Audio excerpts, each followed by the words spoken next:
What is up, guys? Welcome back to another video, and today we are going over Survivor Series WarGames 2024. Jumping into the first match, it was the Women's WarGames.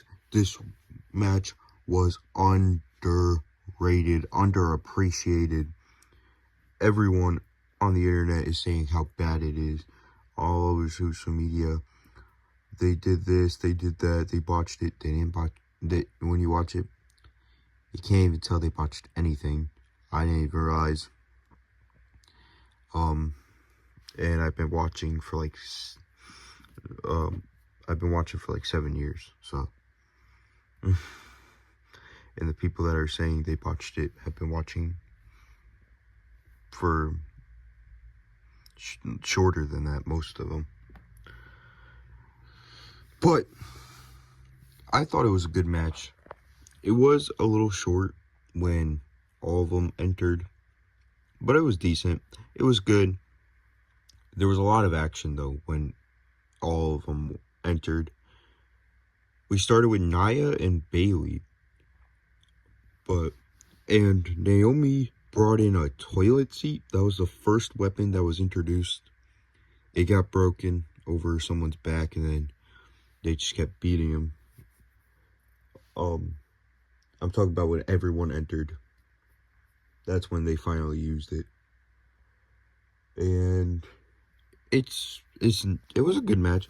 I mean, Tiffany had Liv and Nia on the ground. She found her briefcase in a trash can. Tried to cash in. Raquel stopped her. And I thought that was like the end. It was not. It kept going. Io sprayed a fire extinguisher all around. And while she was doing that, Raquel got handcuffed to the middle rope. And the ending, Rhea, who had this really cool mask, it needs to be an elite figure.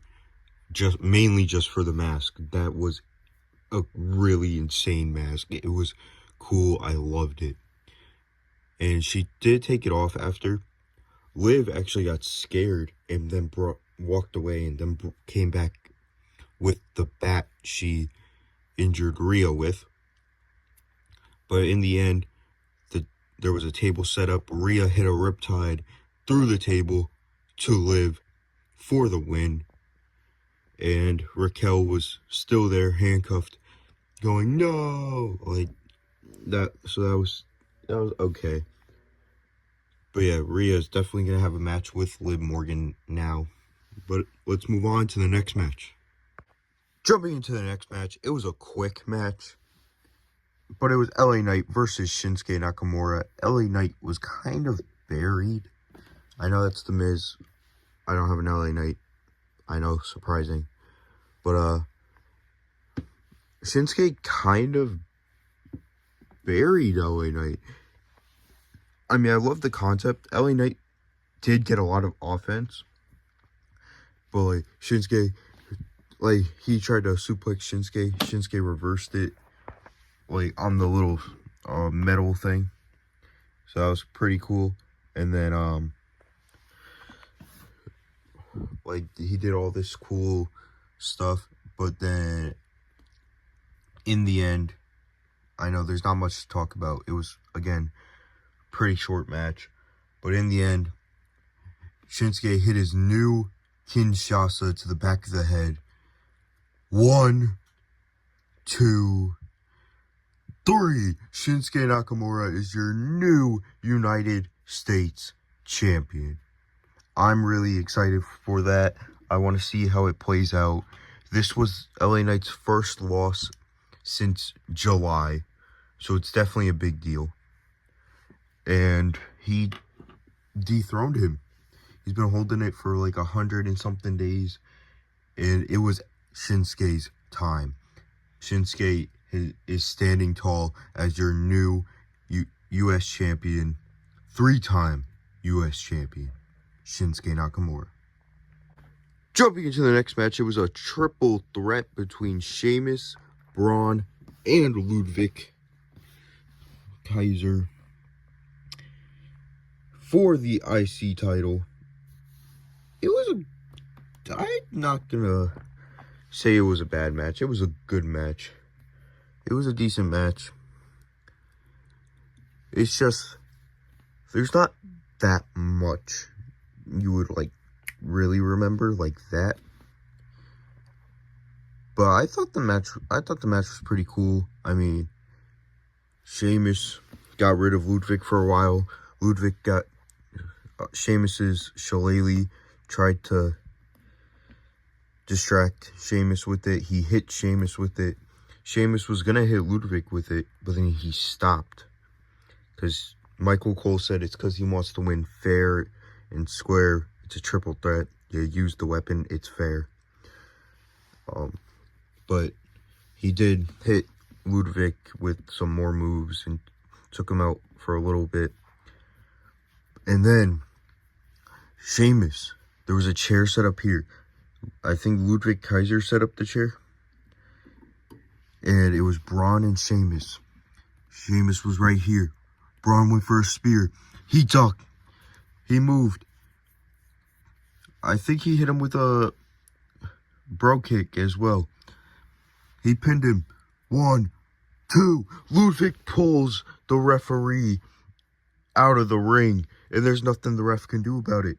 It's no disqualification. Ludwig gets in. Hits Sheamus hard with the shillelagh. It was loud and it left marks quick. But Sheamus hits him with the knee. Stops him. Stuns him. He goes for the pin. Braun doesn't let it happen. I think it was Braun didn't let it happen. Braun broke it up. Braun hit a spear on Ludwig. Ludwig got out of the ring. Sheamus got hit with the spear. He won. Braun Breaker won. Sheamus should not have taken the win. I mean, pin. He shouldn't have taken the pin. It should have been Ludwig who did. But Sheamus did take the pin, and Braun Breaker retained. I'm not mad. I'm just saying it should have been Ludwig who took the pin, so Sheamus doesn't look weak. Jumping into the next match, the last match before the men's WarGames. And it was between Priest versus Gunther for the World Heavyweight Championship. I predicted that Gunther was going to win because they buried him. I was right about that. I got every prediction right except for one. The women's WarGames. And I'm pretty sure I said Braun or both. Like one of them. You have to go watch that video to see shameless plug. I know. But the match was really good. It was just a straight up wrestling match. The only thing I didn't like was the fact that Balor got involved. Priest took out Gunther, but he also got injured. He took himself out. He rolled out of the ring, and Balor, out of nowhere, after a little while, out of nowhere, comes running, climbs the steel steps, hits a coup de grace on Priest, and the ref saw it. The ref saw Balor did something. He didn't see what, but he knew Balor did something, and he didn't do anything about it. He just yelled at him. Why? But, he got in the ring. Gunther hit a few moves. He won. He retained. Gunther retains. I know. But now it's time for the men's WarGames. Jumping into the men's WarGames, it was Bloodline versus bloodline. There were some really cool spots when everyone entered, like when Paul Heyman was outside telling Punk and Roman to work together. Then all 10 men brawled it out in the middle. And Roman speared Punk by accident. He meant to spear Solo, but he speared Punk. And actually, that didn't affect anything, because Roman Reigns got saved by Punk, because Roman was going to get crushed by Bronson, who went to the top of the WarGames cage. It was going to go through the table onto Roman Reigns before Punk moved.